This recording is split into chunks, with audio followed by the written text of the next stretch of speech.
Be'ezrat Hashem, dans les parachutes que nous allons lire maintenant, parlent essentiellement de cet événement qui est le début de l'histoire du peuple d'Israël, du peuple juif, qui est l'exil en Égypte.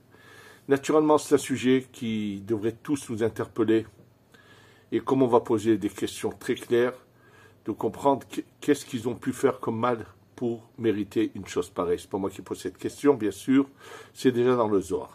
Mais pour bien la comprendre et l'approfondir, cette question, je voudrais commencer par un sujet qui va nous éclairer sur le Gilgul et combien il va nous expliquer combien dans la vie il faut qu'on soit prudent et fasse très, très, très attention à toute la manière dont on gère notre vie, de ne jamais causer de tort ou de mal à qui que ce soit. Dans la fin du Tanakh, dans le Divrei Hayamim, il est raconté, puisque cette partie de la Bible, qui est la fin, qui s'appelle Divrei Hayamim, où est rassemblé un peu l'ensemble de l'histoire, et là est mentionné comment a fini sa vie un des derniers prophètes qui était à l'époque à la fin du premier temple. Il s'agit du prophète Zecharia Hanavi. Oui, il y a parmi les trois derniers, un des trois qu'il y avait, c'est Zecharia Hanavi. Et là, est raconté qu'il venait, bien sûr, selon l'ordre qu'il recevait d'en haut du ciel, d'aller transmettre sa prophétie et de mettre en garde le peuple d'Israël qu'ils arrêtent de mal se conduire, de ne pas suivre le chemin d'Hachem, et qu'ils risquaient d'avoir des problèmes. Le roi de son époque, qui malheureusement, et comme ça a toujours existé, des gens qui veulent faire ce que bon leur semble, et ne pas faire cas des commandements d'Hachem, et même aller à l'encontre. Et comme ça dérangeait ce fameux roi les remontrances que faisait le prophète Zecharia, il envoie des gens et il le fait assassiner dans le temple, dans le Beth Amikdash. Oui. Attention, ne confondez pas ce qui s'est passé avec Zecharia et ce qui s'est passé avec Guédalia. Parce que les gens font un mélange, c'est vrai. Guédalia également a été assassiné, mais ce n'est pas la même chose, ce n'est pas au Beth Amikdash. C'est au lendemain de Rosh Hashanah, nous avons le Tzom Guédalia. Ça, c'est autre chose, c'est une autre histoire qui a provoqué également la destruction, mais c'est tout à fait autre chose. Là, on parle de Zecharia Hanavi. Donc, le moment où on le tue dans le Beth Amikdash, une partie de son sang qui coule par terre dans le Beth Amikdash, avant qu'on prenne son corps et qu'on aille l'enterrer, son sang s'est mis à faire comme des ballonnements, comme lorsqu'on fait bouillir de l'eau et qu'on a comme ça de cette ébullition des ballons qui montent. C'est ce que faisait son sang par terre. Et impossible de retirer ce sang ou de l'arrêter.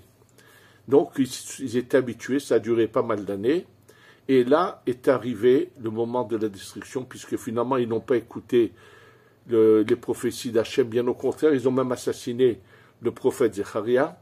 Et là, la Gemara, dans Masechet Sanhedrin et dans un autre endroit encore, la Gemara nous ramène que ce qui s'est passé quand le chef d'armée de Nebuchadnezzar, qui est venu, qui a détruit, qui s'est emparé de Yerushalayim, Nebuzadran, il s'appelait, et lorsque Nebuzadran rentre au Beth Amikdash et qu'il voit du sang bouillonner par terre, il se met à les questionner. Qu'est-ce que c'est ça, du sang qui bouillonne comme ça? Alors ils ont cherché, bien sûr qu'ils avaient très peur de lui dire qu'ils ont tué le prophète. Ils ont cherché à lui raconter que c'est du sang de tel animal ou de tel animal. Il leur a dit, emmenez un animal dont vous parlez. Il égorge cet animal, son sang coule et il ne bouillonne pas. Finalement, ils n'ont pas le choix, c'est que de dire la vérité.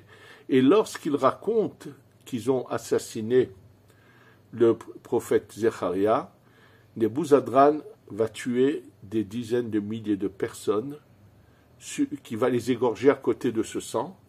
Et bien sûr, ensuite, on va les enterrer quelque part, des Kohanim, de Sanhedrin. Et il ne s'arrête pas, et puis à un moment, il dit au sang de Zecharia, les meilleurs d'entre eux j'ai tués. Tu veux que je les extermine tous? Dès qu'il a dit cette phrase, le sang s'est calmé et a arrêté de bouillonner. Et là, Nebuzaradan a réfléchi. Il a dit, parce qu'ils ont tué un prophète, voilà ce que Dieu leur a fait. Et lui qui a tué tant de personnes, et finalement, Nebuzaradan va se convertir au judaïsme. Ça, c'est ce qui est marqué pour ceux qui ne connaissent pas cette partie de l'histoire, très important. Et là, je vais continuer avec ce que nous dit le Ben Ishraï, Rabbeinu Yosef Chaim, dans son livre qu'il a écrit sur les lamentations de Echa. Dans son livre sur les lamentations de Echa, qu'a écrit le Ben Ishraï, ce commentaire, là, il ramène quelque chose de très intéressant qui concerne ce dont je viens de vous raconter. En fait, dans un livre qui rapportait des faits qui se sont passés en Europe, qui est arrivé chez le Ben Ishraï à Bagdad, il semble qu'apparemment, il avait une bibliothèque fabuleuse avec vraiment des... Je ne sais pas comment s'est procuré tout ça. En tous les cas, c'était quelque chose qui avait été écrit, ça faisait pas longtemps, et apparemment par les négociants qui allaient en Europe et qui revenaient, on lui ramenait des livres qui étaient imprimés en Europe, donc il avait vraiment une bibliothèque très riche. Et là, le Ben Ishraï ramène dans un des livres qu'il a Natash Arshuaim, un livre qui racontait des événements, et racontait l'événement suivant qui s'était passé peu de temps avant, pas beaucoup, à l'époque du Rabbi Yehonatan Aibeshitz.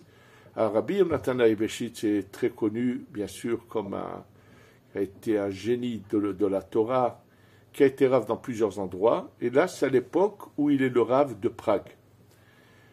Et pendant la période où il est le rave de Prague, Rabbi Yonatan Aibeshitz, l'empereur, le roi qui règne à Prague à cette époque-là, annonce à la communauté juive qu'il va venir leur rendre visite dans cette synagogue qui était très ancienne, qui est connue, une très vieille synagogue à Prague, et qui avait des choses très particulières. Et donc, lui a voulu rendre visite, venir dans le quartier juif, rendre visite à la communauté, et en même temps, il était curieux de voir tout ce qu'il y avait de très ancien là-bas, des choses qui l'intéressaient, qu'il voulait connaître, dont il avait entendu parler. Bien sûr, et le jour qu'il a décidé était tombé le premier jour de la fête de Shavuot.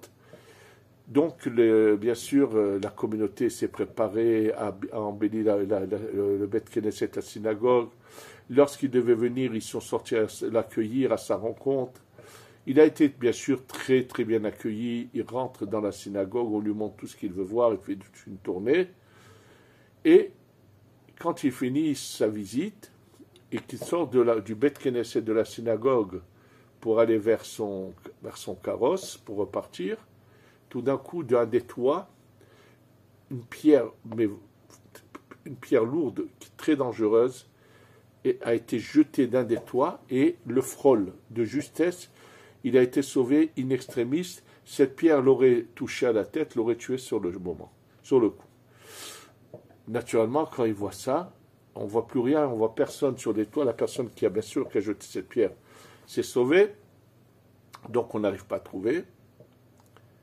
Et il est furieux, il repart dans son carrosse, et un moment après, des envoyés du roi arrivent chez Rav Yonatan Aibeshitz et chez le Rav Fayvouch, qui était le président de la communauté, et il leur dit, écoutez bien, le roi vous donne 8 jours pour vous lui livrez celui qui a voulu atteindre à la vie du roi. Et si, dans 8 jours, vous n'avez pas ramené l'assassin, celui qui a voulu tuer le roi, sachez que le roi donnera libre cours, donnera l'ordre à toute la ville, à tous les gens, de rentrer dans le quartier juif, de violer, de voler, de tuer.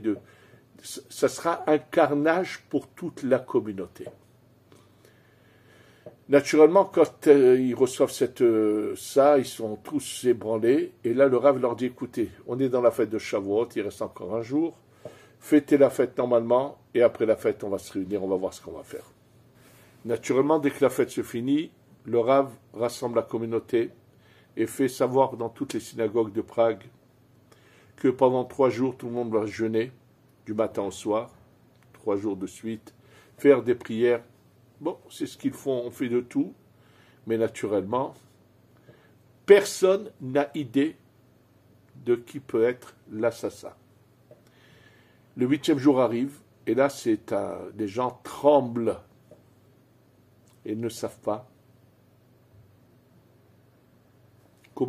qu'est-ce qu'ils vont faire. Dans cette communauté, il y avait quelqu'un qu'on appelait Shimon Adomem. Shimon, comme le mot domem aujourd'hui en hébreu, ça veut dire la matière inerte, on l'appelle le domem. Mais celui qui se tait. Ce Shimon est quelqu'un de cette communauté qui est un homme très simple, qui droit, très bon, qui a un petit travail et en dehors de son travail, il est toujours assis au Bet Knesset et surtout étudie constamment les Mishnayot. Et pourquoi on l'appelait comme ça? C'est quelqu'un qui ne parle pratiquement jamais. Bonjour, au revoir. Jamais on peut entamer de dialogue, de discussion avec lui. Il est là, la tfila, son limoud, et cet homme décide de se sacrifier pour la communauté. Il dit au revoir à sa famille, et il va donc chez le roi. Il leur dit, c'est moi qui ai jeté cette pierre. Bon, le roi le fait tout de suite arrêter et décide de le punir d'une manière horrible et atroce, comme je vais vous le dire, sur une grande place publique, et il oblige toute la communauté juive de venir assister à la manière dont on va se venger de ce malheureux. Il le fait déshabiller, et il dit à ses gardes, avec leur épée, de lui trouer un peu la peau du corps. Ça veut dire à chaque fois lui faire entrer l'épée, bien sûr c'est des souffrances horribles. Dans tout son corps, ils n'ont pas laissé un endroit où ils n'ont pas fait des trous, ils le sang couler, jusqu'à qu'à la fin il s'effondre et qu'il tombe et qu'il meurt. Mais il a passé d'abord, avant de mourir, des souffrances, une horreur, bien sûr. Sachez que la fin de les choses, c'est que lui n'a pas été s'est dévoué, c'est que 1 an ou 2 ans après seulement, avant que ce monsieur aille, le président de la communauté qui connaissait le vice-roi était allé lui parler, le vice-roi l'a renvoyé avec perte et fracas, et finalement, 1 an ou 2 ans après, ça a été su que c'était le vice-roi qui, pendant cette visite du roi dans le quartier juif, qu'avait voulu assassiner le roi, et ça s'est su que, je ne sais pas de quelle manière, 1 ou 2 ans après, et naturellement le roi a eu beaucoup de remords d'avoir tué ce malheureux pour rien, et on a pris toute la fortune du vice-roi, on l'a donnée à la veuve et aux orphelins de ce Shimon. Mais en tous les cas, donc ça avait été malheureusement, encore une fois, on a fait couler du sang innocent, malheureusement. Et là, naturellement, quand ce Shimon qui s'est sacrifié pour la communauté est mort, le Rav a décrété 3 jours de deuil dans la communauté. C'est-à-dire, on n'ouvre pas magasin, 3 jours de deuil. Au 3e jour de deuil, ce Shimon vient en rêve chez Rav Yonatan Eibeshitz. Et c'est ce qu'il écrit dans ce fameux livre qui est raconté là-bas. Il lui dit, je suis un descendant de Zecharia Hanavi. Et donc, le Ben Ishraï dit, écoute bien ce qu'il a dit. Étant donné que Zecharia Hanavi, son sang a bouillonné après qu'on l'ait assassiné. On lui a fait du mal, c'est vrai, mais son sang qui bouillonnait, c'était quelque chose qui était un pouvoir spirituel, c'était sa neshama, son âme là-haut, qui voulait comme ça de cela, et c'est pour ça que ça a fait ça, et ça a provoqué la mort de quantité de gens. Et étant donné que ça a provoqué la mort de tellement de gens, puisque au moment où Nebuzaradan lui a dit « Les meilleurs d'entre eux j'ai tué, tu veux que je les extermine tous », le sang s'est calmé.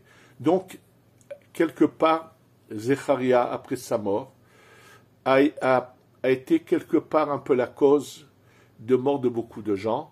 Nous dit le Ben Ishraï, il fallait qu'il revienne en Gilgoul, en réincarnation, pour réparer. Et sa réparation était qu'il s'est sacrifié et il a sauvé bien sûr des milliers de vies humaines, puisque toute la communauté qui était très importante à Prague à cette époque-là, les femmes, les enfants, les grands-pères, toute cette communauté qui a été sauvée grâce à lui, c'était la réparation. Donc le Ben Ishraï ramène cela, c'est à la toute fin de son commentaire sur le livre de Echa, des lamentations de Echa.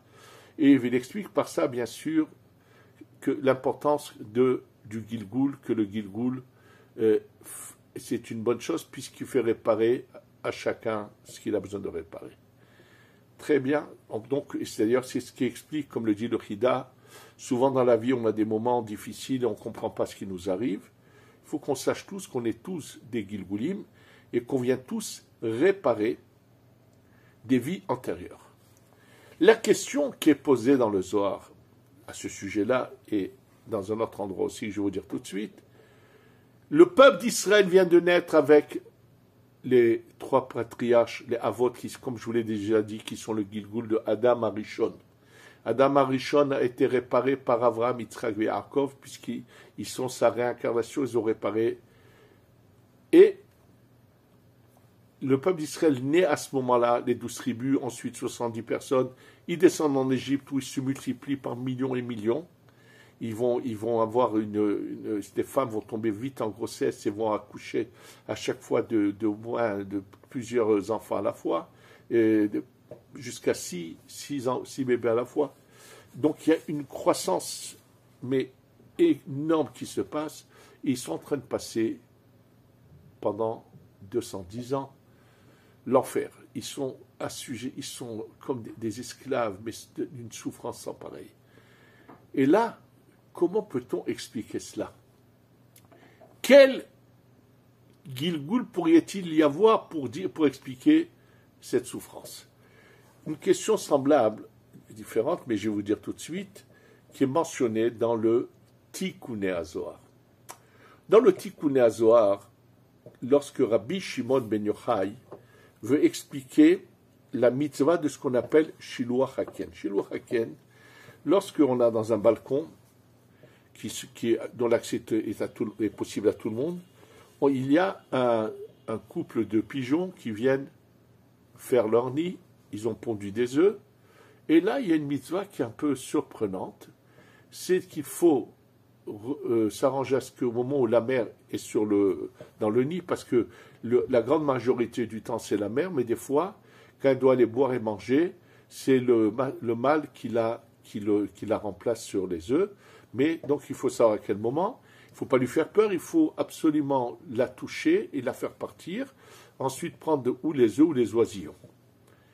Et c'est une mitzvah qui a une importance, mais en quoi, qu'est-ce que signifie cette mitzvah? Le Tikkuné HaZohar explique, Rabbi Shimon ben Yochai, dans le Tikkuné HaZohar explique que naturellement, quand on envoie la mère et qu'on lui prend ses œufs ou ses oisillons, dans grand nombre de cas, elle se jette, elle se tue. Oui, ça arrive. Il y en a qui l'ont vu, qui me l'ont raconté, mais dans beaucoup de cas, c'est le cas. Et lorsque ça se passe, automatiquement, là-haut, les anges viennent et disent Akadosh Baruch Hu, qu'est-ce qu'elle a fait, cette pauvre, ce pigeon femelle, cette femme, cette maman, pour avoir cette souffrance, et on lui prend ses enfants, bref. Et là, Hachem, Dieu dit, et moi, mes enfants qu'on a mis en exil, vous y pensez pas à ça, que mes enfants qui sont en exil et qui sont en train de souffrir autant? Et naturellement, tout le monde se reconnaît qu'il serait temps que l'exil se finisse et que nous soyons ramenés tous en Eretz Israël pour la délivrance totale.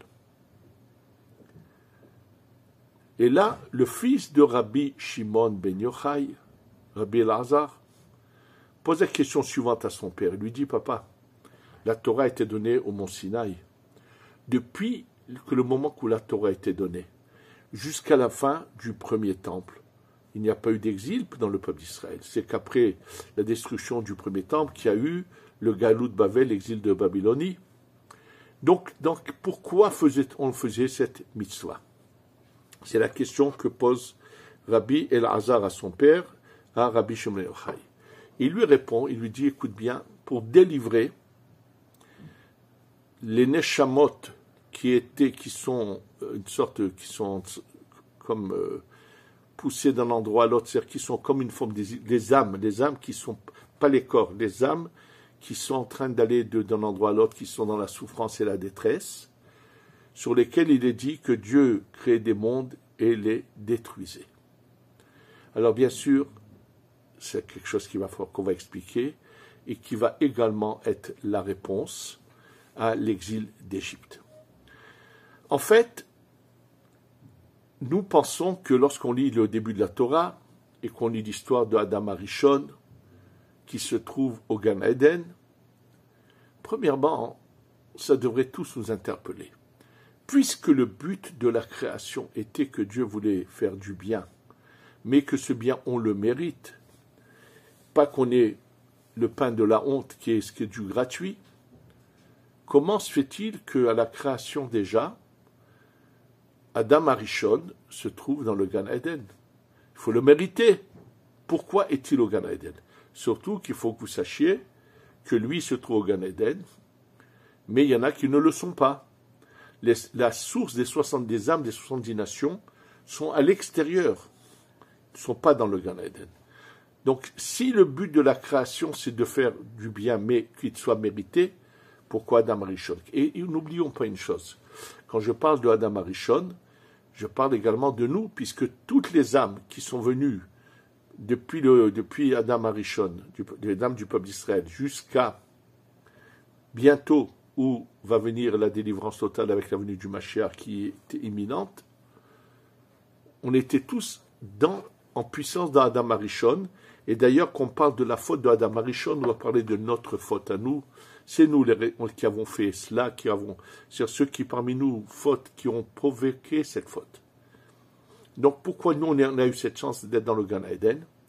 Il faut que vous sachiez également qu'il y avait d'autres neshamot, d'autres âmes dans le Gan Eden, qui eux n'étaient pas inclus dans le premier homme, dans Adam Arishon, qui n'ont pas participé à la faute et qui n'ont jamais été chassés du Gan Eden.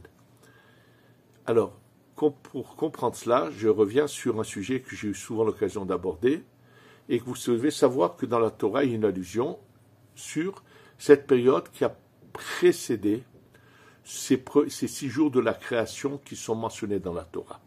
Juste au passage, les 6 jours de la création ne sont pas des jours comme les nôtres.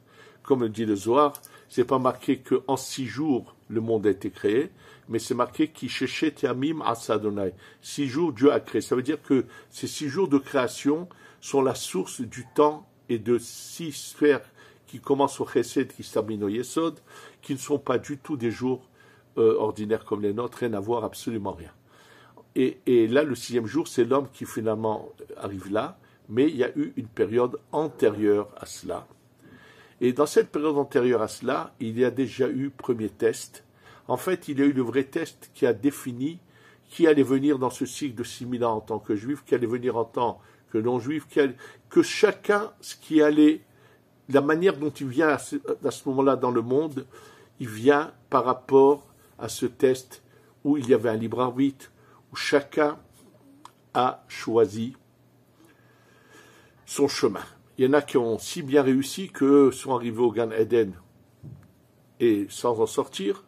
Et à tous ceux comme nous, le peuple d'Israël et tous ceux qui se sont convertis, et bon, tout cet univers de ce cycle qui a depuis l'Adam Arishon jusqu'à la fin de ce cycle qui est imminent, où on a d'abord passé ce fameux test. Quand on nous parle que la Torah a été proposée au peuple entier, à tout le monde, ainsi et que n'ont pas voulu, et que nous on a voulu de la Torah, il est écrit dans le Zohar qu'en fait, c'est à ce moment-là qu'il y a cette proposition. Et tous ceux qui ont voulu de la Torah sont définis qui vont tôt ou tard ou bien être directement dans le peuple d'Israël ou arriver à la conversion. Et tous ceux qui ont refusé la Torah, eux vont naître différemment. Et c'est ça ce qui ont fait allusion lorsqu'on parle que Dieu avait créé des mondes qu'il a détruits. Il n'a rien détruit, il a tout simplement ceux qui n'ont pas voulu la Torah, on pourrait créer la destruction de ces mondes. Mais comme on était lié à ces gens-là, on a participé à certaines erreurs et à cette destruction. Quand finalement les meilleurs à leur tête, c'est Adam Arishon, arrive au Gan Eden, à ce moment-là, on a encore du travail, il faut qu'on mérite, puisque on a été aidé à arriver à ce qu'on est arrivé, mais on fait des erreurs qui s'appelleraient la faute de Adam Arishon, et ça va donner le pouvoir aux forces négatives d'englober en elles les âmes du peuple d'Israël et de les dominer. On ne voit pas à la naissance, après Adam Arishon, il n'y a pas un peuple juif et les autres nations. Il n'y a que des humains qui vont bien sûr commettre beaucoup d'erreurs jusqu'à qu'il y ait le déluge. Et c'est ça, la naissance du peuple commence vraiment qu'à Avraham Avinu. En fait, Adam Arishon, lui, qui veut aller aider ceux qui n'avaient pas réussi dans cette période antérieure, dont la Torah nous en fait une allusion dans 2 endroits en parlant de cette période, c'est la Kabbalah qui la développe pour expliquer ce qui s'est passé pendant cette fameuse période qui précède la création. Et Adam Arishon veut essayer de sauver même les 70 nations, et au lieu de réussir à les sauver, c'est l'inverse. Eux le font trébucher et vont avaler en eux toutes ces âmes du peuple d'Israël qui étaient dans Adam Arishon. Donc ce mélange n'est pas une réussite, c'est l'inverse. Le mal domine le bien, le mal fait participer le bien à ses fautes dans toutes ces fameuses générations, comme Sodome et Gomorrhe, comme la tour de Babel, comme la génération du déluge, et ainsi de suite, jusqu'à qu'Akadosh Baruch Hu dit à Adam Arishon, ce que tu as voulu faire n'est pas une réussite, c'est un échec. Et là, Adam Arishon, lui en personne, revient en Gilgul, en réincarnation chez Avraham, Yitzhak et Yaakov. Et là va commencer la libération des âmes du peuple d'Israël. Il faut savoir que dans cette libération, il y a 2 choses. Il y a le corps et l'âme. Nous constatons qu'on mentionne constamment la libération d'Égypte dans tout. On fait le kidouche, on dit Zecher l'Itiat. Comment peut-on mentionner quelque chose qui s'est passé, qui a été fini, puisque après l'Égypte, bien qu'ils soient arrivés en Eretz Israël, ils sont de nouveau retournés en exil, en Galoute.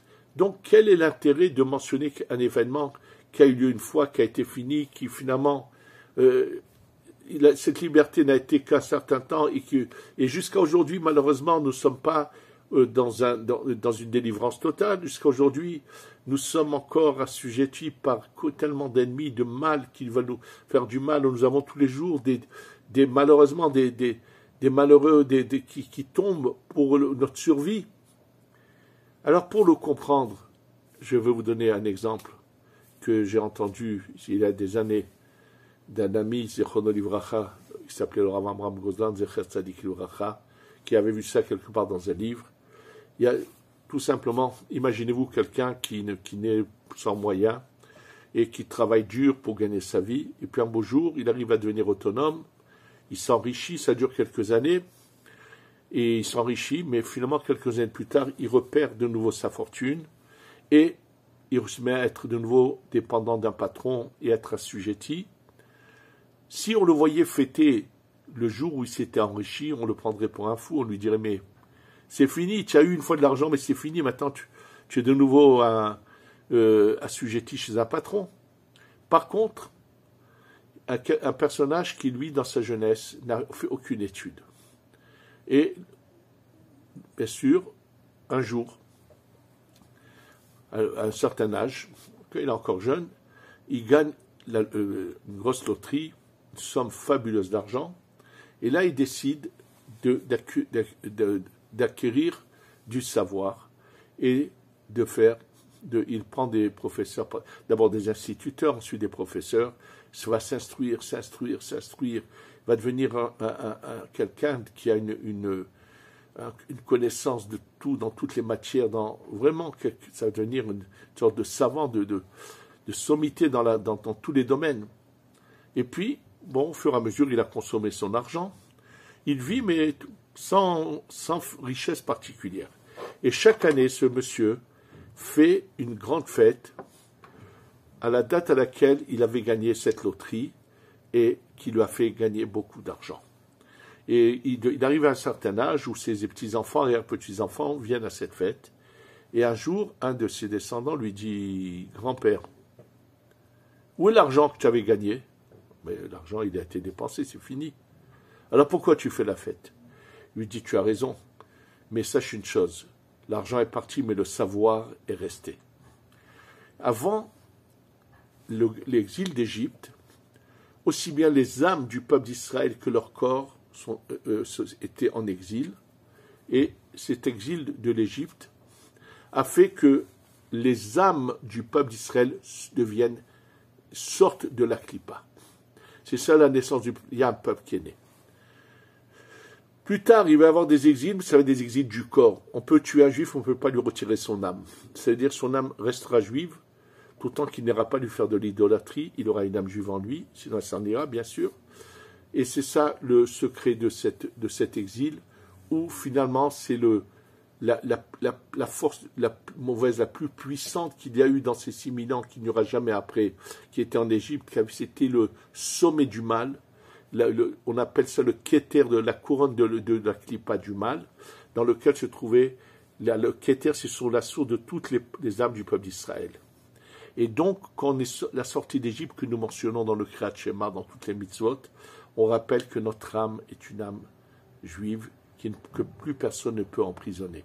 La personne peut la mettre en prison en faisant des fautes, mais sinon personne n'a le pouvoir de l'emprisonner. Et même celui qui fait des fautes, s'il fait teshuva, il peut la libérer de nouveau. Et donc c'est dans ce sens-là que nous allons, quand nous lisons ces parachiotes-là, c'est le moment où on va se remettre en question, faire attention, de laisser nos âmes qui ont été libérées une fois, de continuer à des âmes libres. Ça sera l'opportunité de dire à Kadosh Baruch Hu, tu nous as libérés, nos âmes ont été libérées au moment de la sortie d'Égypte. Maintenant, libère également nos corps, qu'on puisse être totalement attachés à toi ici en Eretz Israël, avec la délivrance totale du peuple d'Israël, avec la venue du Mashiach, qu'Hachem anéantisse tout de suite non seulement ceux qui nous combattent, mais tous ceux qui nous veulent du mal, comme les Iraniens, le Hezbollah. Dans le monde entier, il y en a qui nous veulent du mal. C'est Kadosh Baruch Hu les anéantisse, les détruise et nous rassemble tout son peuple ici en Eretz Israël, avec la venue du Mashiach, la descente du Beth Amikdash, et que sa lumière se dévoile dans le monde, que tout le monde voit la lumière d'Hachem, et qu'on passe à l'étape suivante pour mieux le servir. Amen, ve Amen.